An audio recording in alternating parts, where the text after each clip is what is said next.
Hello student, good morning all of you. Welcome in the online platform of विश्वास school पुन्ना.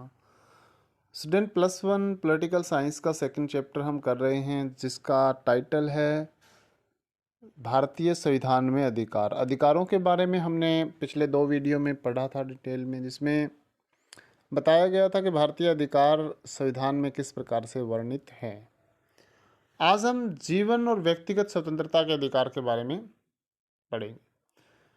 जीवन और व्यक्तिगत स्वतंत्रता यानी कि इंडिविजुअल जो फ्रीडम है और जो लाइफ है हमारा, तो उसके लिए जो अधिकार है वो क्या कहता है. स्वतंत्रता के सबसे महत्वपूर्ण अधिकारों में जीवन और व्यक्तिगत स्वतंत्रता का अधिकार है. जो अधिकार स्वतंत्रता का हमें मिला हुआ है उसमें सबसे महत्वपूर्ण है व्यक्तिगत स्वतंत्रता का अधिकार. किसी भी नागरिक को कानून द्वारा निर्धारित प्रक्रिया का पालन किए बिना उसके जीवन और व्यक्तिगत स्वतंत्रता से वंचित नहीं किया जाएगा. देखिए, कोई भी व्यक्ति है उसको निर्धारित प्रक्रिया का पालन किए बिना जीवन और व्यक्तिगत स्वतंत्रता से वंचित नहीं किया जा सकता. यानी कि उस व्यक्ति से किसी प्रकार से उसकी जीवन जीने की परिस्थितियां नहीं छीनी जा सकती. इसका अर्थ यह कि किसी भी व्यक्ति को बिना कारण बताए गिरफ्तार भी नहीं किया जाएगा. यानी कि उसकी व्यक्तिगत स्वतंत्रता है, बिना कारण बताए उसे गिरफ्तार नहीं किया जाएगा. गिरफ्तार किए जाने के वक्त उस व्यक्ति को अपनी इच्छा के वकील के माध्यम से अपने बचाव करने का भी अधिकार है. अगर कोई व्यक्ति लगता है कि वो निर्दोष है तो वो वकील के माध्यम से अपना बचाव कर सकता है. वह अभियुक्त को 24 घंटे के अंदर निकटतम न्यायाधीश के सामने पेश किया जाएगा. न्यायाधीश इस बात का निर्णय करेगा गिरफ्तारी उचित है या नहीं है. पुलिस जब गिरफ्तार करती है तो व्यक्ति को न्यायालय में प्रवेश दिलाती है, न्यायालय में प्रस्तुत करती है. न्यायाधीश ये निर्णय करता है कि उस व्यक्ति का गिरफ्तारी सही है या गलत है. 24 घंटे के अंदर उसे गिरफ्तार किए गए व्यक्ति को न्यायालय में प्रस्तुत करना होता है. इस अधिकार के द्वारा किसी भी व्यक्ति के जीवन को मनमाने ढंग से समाप्त करने के विरुद्ध गारंटी नहीं मिलती, बल्कि इसका दायरा और भी व्यापक है. यानी कि एक व्यक्ति को मनमाने ढंग से जीवन समाप्त करने की गारंटी भी नहीं मिलती है. यानी कि कोई व्यक्ति अगर चाहे कि वो अपने जीवन को स्वयं समाप्त करना चाहता है तो इस प्रकार की इजाज़त भी उसे नहीं दी जा सकती. सर्वोच्च न्यायालय ने पिछले कुछ निर्णयों में इस अधिकार का दायरा बढ़ा है. सर्वोच्च न्यायालय के निर्णय के अनुसार इस शोषण से मुक्त और मानवीय गरिमापूर्ण जीवन जीने का अधिकार भी अंतर्निहित है.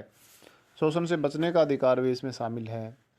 गरिमापूर्ण जीवन व्यतीत करने का अधिकार भी इसमें शामिल है.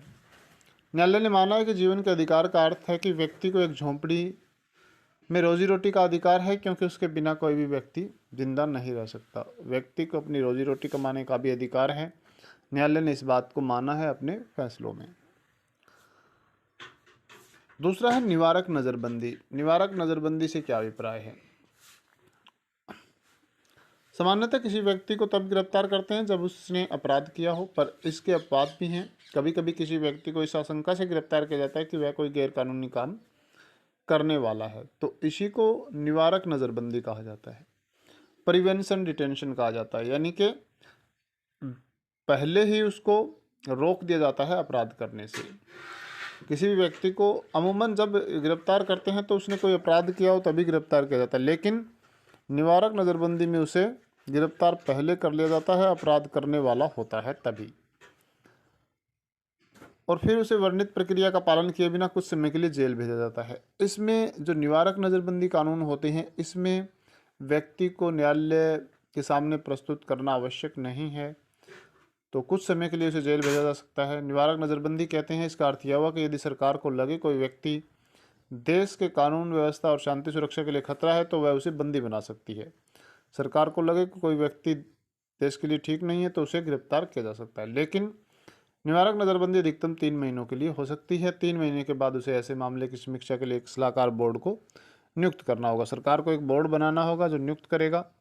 3 महीने के बाद उसका जुडिशियल रिव्यू किया जाना आवश्यक है. 3 महीने तक निवारक नज़रबंदी हो सकती है. प्रत्यक्ष रूप से निवारक नज़रबंदी सरकार के साथ, असामाजिक तत्वों के साथ और राष्ट्र विद्रोही तत्वों के साथ निपटने का एक हथियार के रूप में है.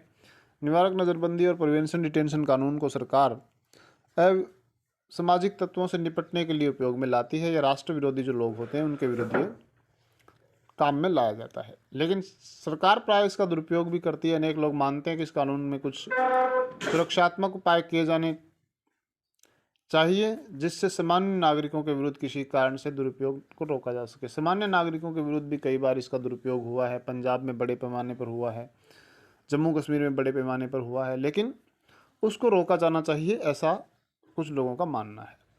वास्तव में जीवन और व्यक्तिगत स्वतंत्रता के अधिकारों में निवारक नज़रबंदी के प्रावधानों में परस्पर विरोधाभास पाया जाता है। जो पीछे हमने स्वतंत्रता का और व्यक्तिगत स्वतंत्रता का अधिकार पढ़ा, उसके विरोध में ये निवारक नज़रबंदी कानून जो है वो होते हैं, तो इसमें अंतर विरोध भी पाया जाता है। तो ये दो टॉपिक हमारे आज के हैं और कल नेक्स्ट टॉपिक पढ़ेंगे। Thank you, have a nice day.